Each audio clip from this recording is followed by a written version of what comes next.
Hello and welcome. I'm Al Barrows, and this is UFO Disclosure, the podcast that's meant to show an average person's reaction to all the UFO, UAP news from everywhere and anywhere.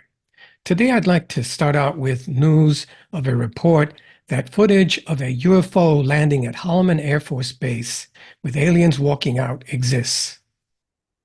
I'll be paraphrasing from How and Wise, an article by Vicky Verma entitled Footage of UFO Landing at Holloman Air Force Base with Aliens Walking Out Exists, producer told James Fox.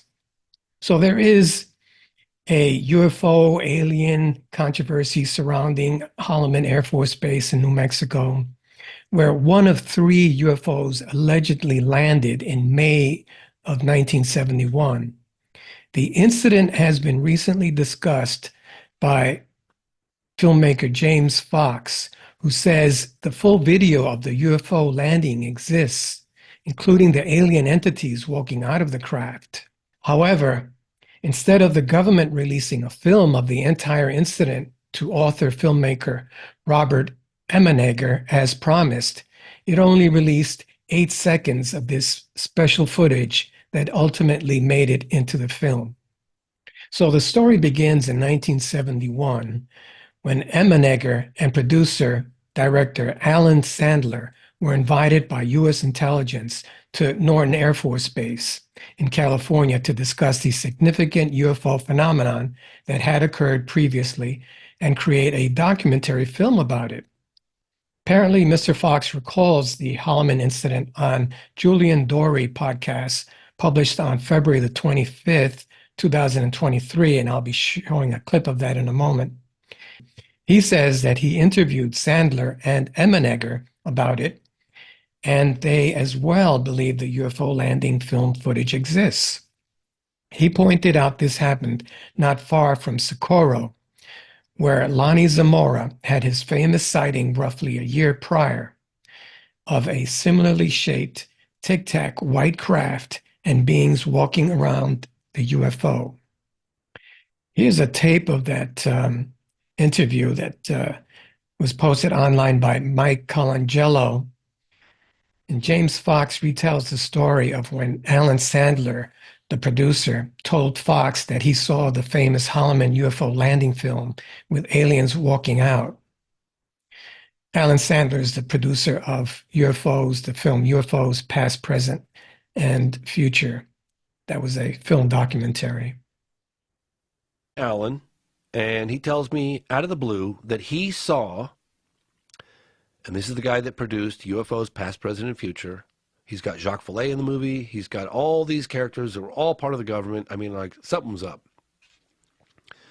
I pulled the car over, and I did what I always do when I want to really absorb a story.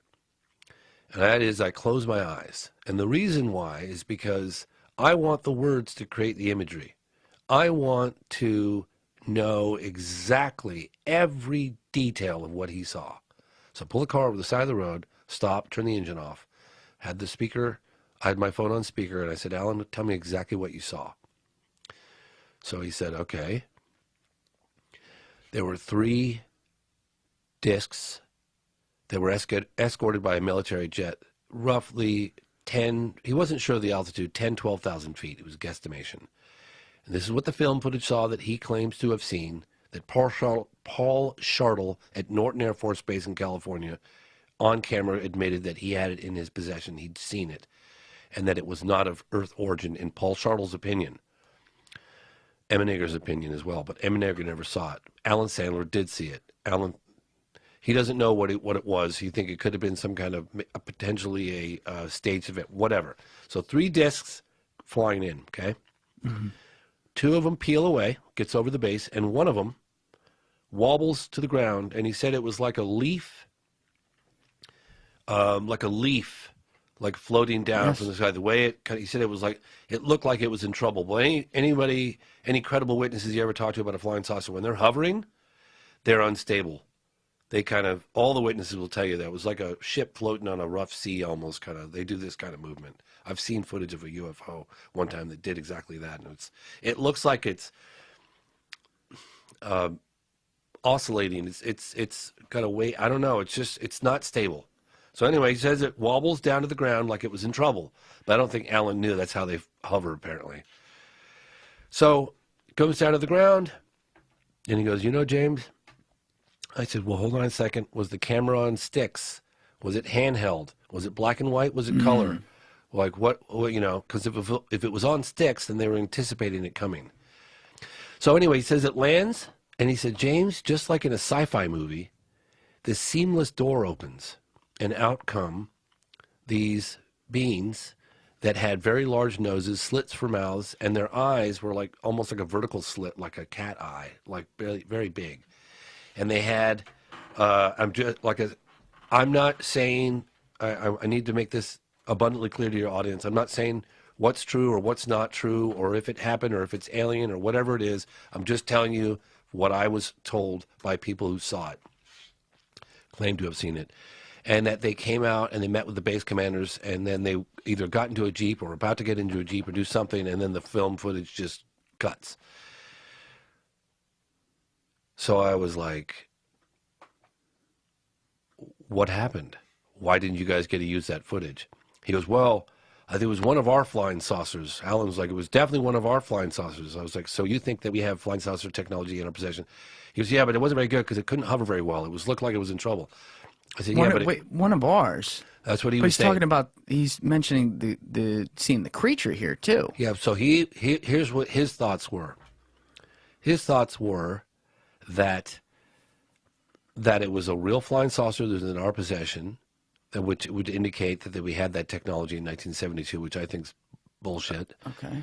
And that the beings were, made up, dressed up, whatever.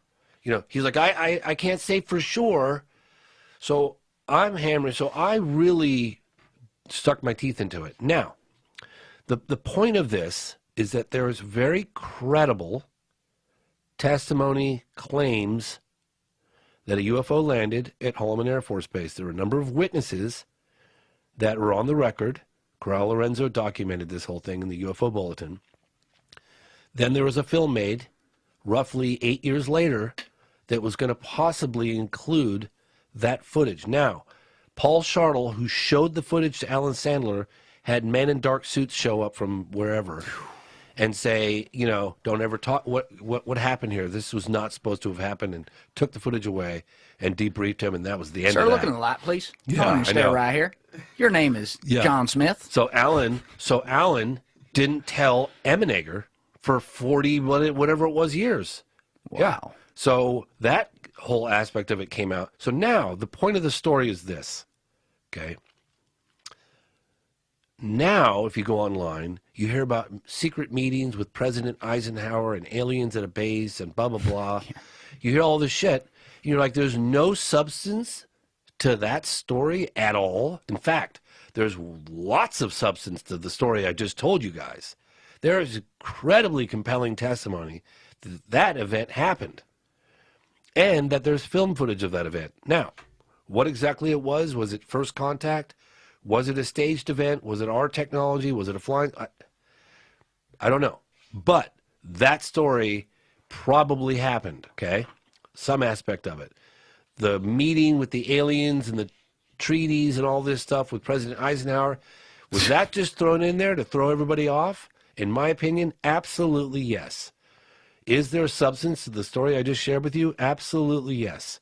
But now suddenly the waters have been muddied. What a can of worms. Who the hell wants to look into that case of our president of the United States making contact and signing treaties with aliens? So it's like, oh yeah, well, I'm going to steer clear of that, So just giving you one example of obfuscation, it's a perfect thing to do. Yeah, there was definitely obfuscation involved. Somehow that tape wound up missing. And I totally agree with James Fox. That was the Julian Dory podcast. And by the way, there's no official record as to why the government would allow secret UFO footage for a documentary film. There's some rumors that President Nixon did it to look strong in the science field for his upcoming 1972 re-election campaign. Ammenegger said that he was promised by the United States Air Force officials to get the authentic UFO landing footage that happened at the Holloman Air Force Base in 1971. That footage actually showed the alien visitors emerging out of the craft that met with the U.S. military. And even though Ammenegger was skeptical about it, the Air Force assured him that the footage was authentic. One of the military's officials, named Paul Schottel, and I believe I have a picture of him and Ammenegger coming up, he was in charge of the audio-video department. He said in 1988, on a national television broadcast with Mike Farrell, that he had watched the 16-millimeter film of 3 disc-shaped craft. One of them landed and the others flew away. Paul Schottel was in charge of the audio-video department that shot this film. Here's a picture of Paul Schottel with Ammenegger, and Schottel says, quote, "I saw footage of 3 disc-shaped crafts. One of the crafts landed and 2 of them went away. It appeared to be in trouble because it oscillated all the way down to the ground. However, it did land on 3 pods. A sliding door opened, a ramp was extended, and out came 3 aliens. They were human-sized. They had an odd gray complexion and a pronounced nose. They wore tight-fitting jumpsuits, thin headdresses that appeared to be communication devices. So the communication device was on their heads. In their hands, they held a translator, I was told." Okay, so the headdress and something in their hands allowed them to communicate with the military that they met with. James Fox revealed on the podcast that we just saw a clip of that Alan Sandler told him on the phone call that he had seen 3 discs escorted by a military jet. Quote, "He was not sure of the altitude, but he estimated that they were roughly at 10 to 12,000 feet. James Fox continued to say that Paul Schottel being one of the military officials at the Norton Air Force Base in California, who was in charge of the audio-video department, if you recall, Schottel admitted that he had seen it and it was not of Earth origin, end quote. So Sandler told Fox that 2 of the discs peeled away while 1 wobbled to the ground. He said it was like a leaf floating down from the sky. It looked like it was in trouble. Fox said that the wobbling movement was similar to the footage he had seen of a UFO before. He does not think that Alan knew how the UFO hovered. The disc eventually went to the ground.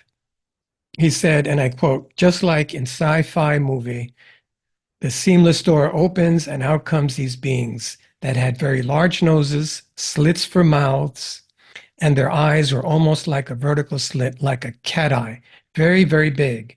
And I'm quoting here.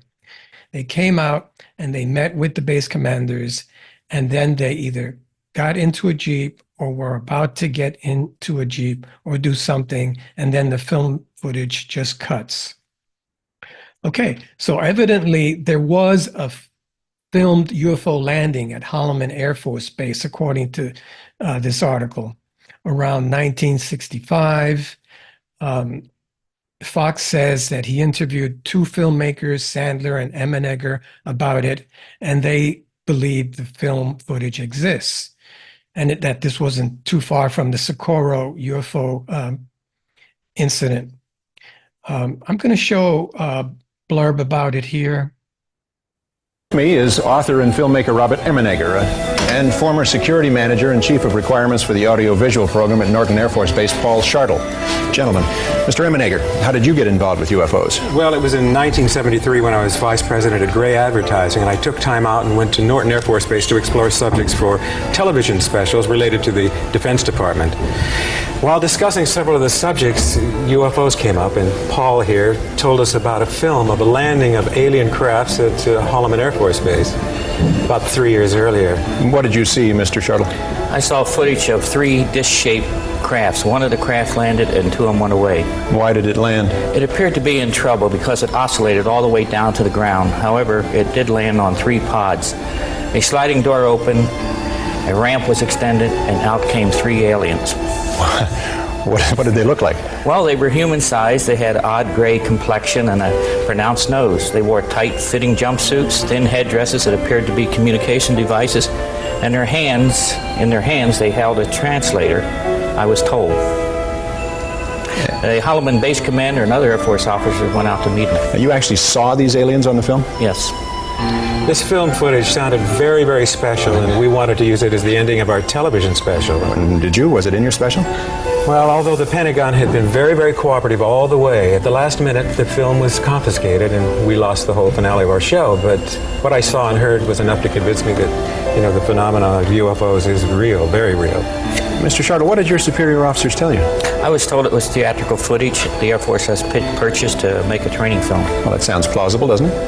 Well, if it were a theatrical film, why didn't I have a record of this? It was my job to keep accurate records of all audiovisual purchases. Is there any other reason that you feel this was not a theatrical film?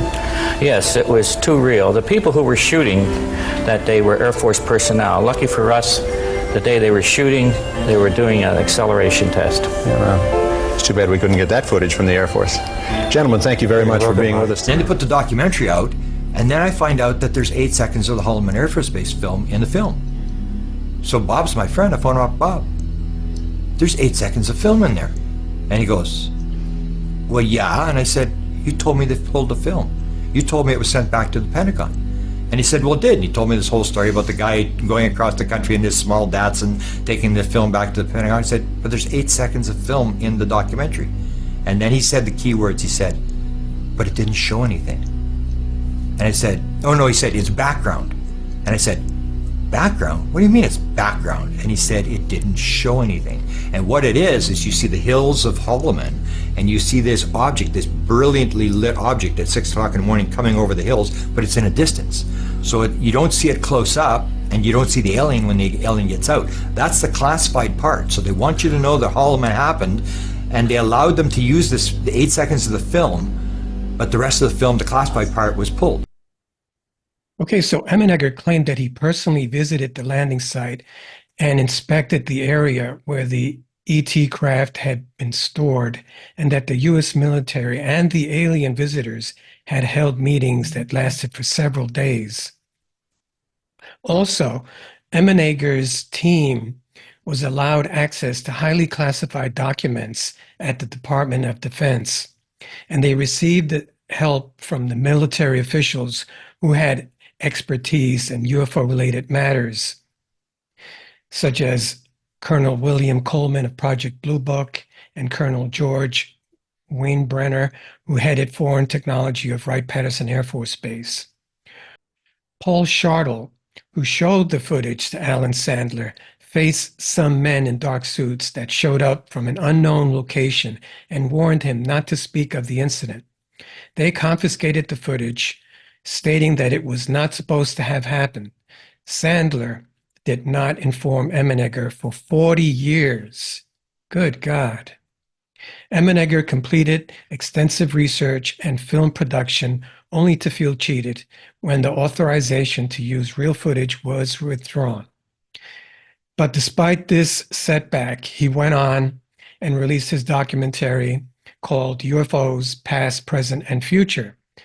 And this was nominated, by the way, for a Golden Globe in 1974. This documentary was groundbreaking at its time because it provided information from the Department of Defense.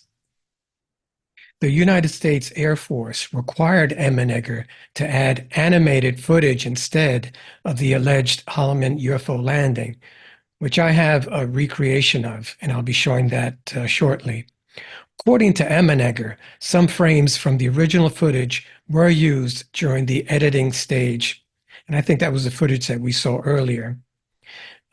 This footage was used during the editing stage with USAF authorization, which was not entirely missing from the frames. the viewers spotted a genuine bright disk, which I think we saw before in the footage, coming down slowly in the distance against the backdrop of Holloman's surrounding landscape.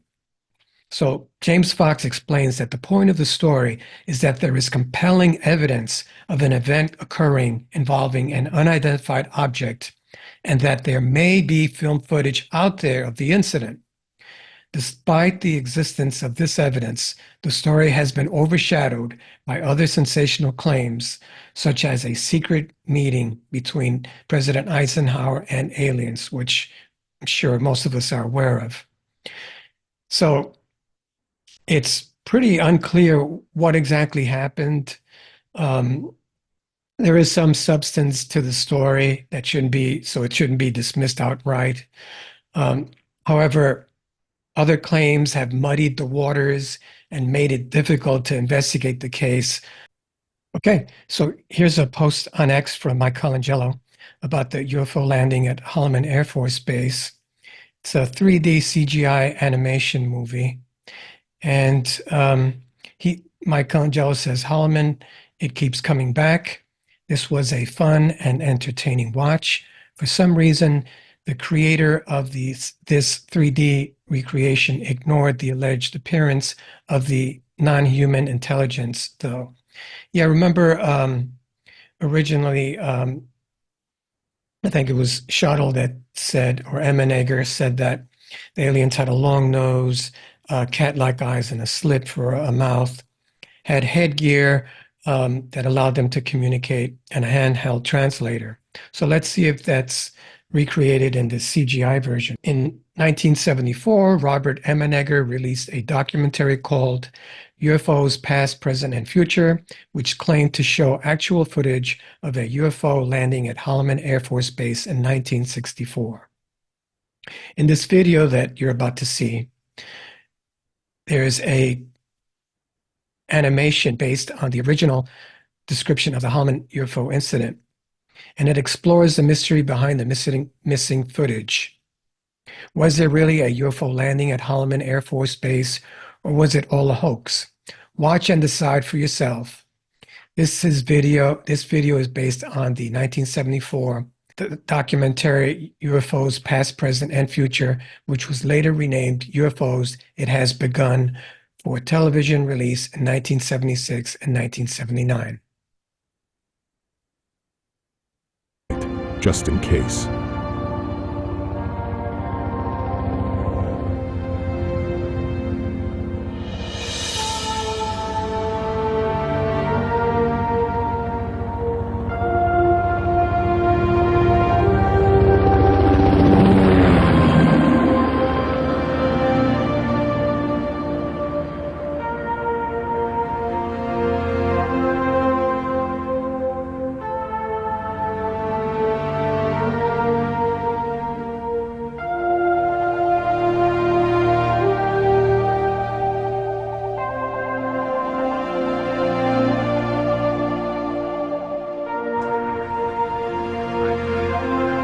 Just going to jump ahead a little bit here.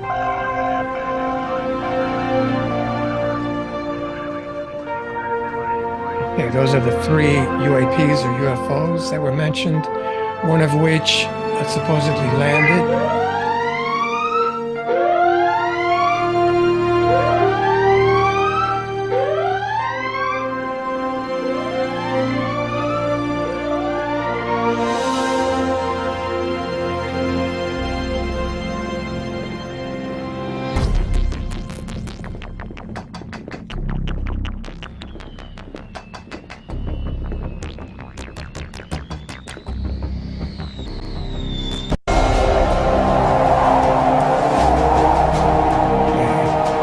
There's the wobbly UFO that he mentioned.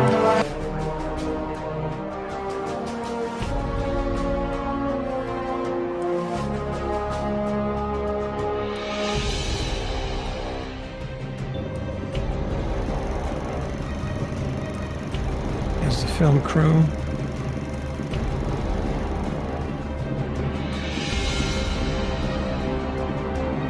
They have the camera on a tripod. I don't think it was supposed to be on a tripod.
Out of these craft emerged three beings, not of our world.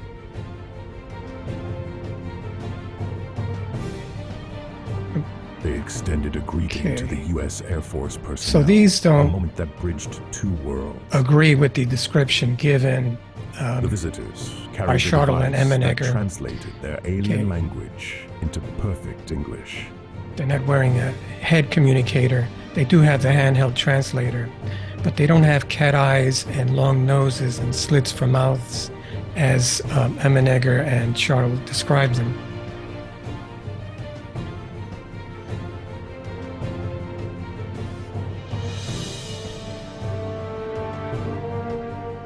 They stayed for hours, a meeting of minds from different realms. Not sure they stayed for hours or days.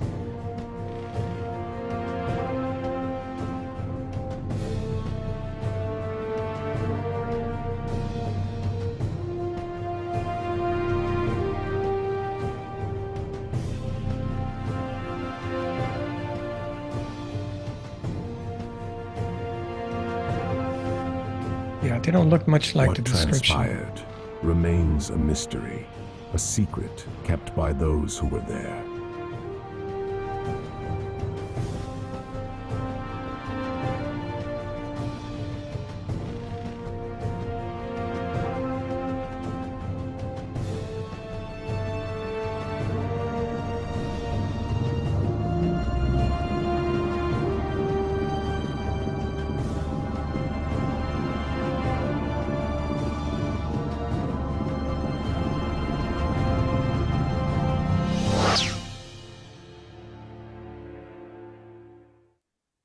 Okay, so I guess we'll never know what was discussed at that meeting, according to this.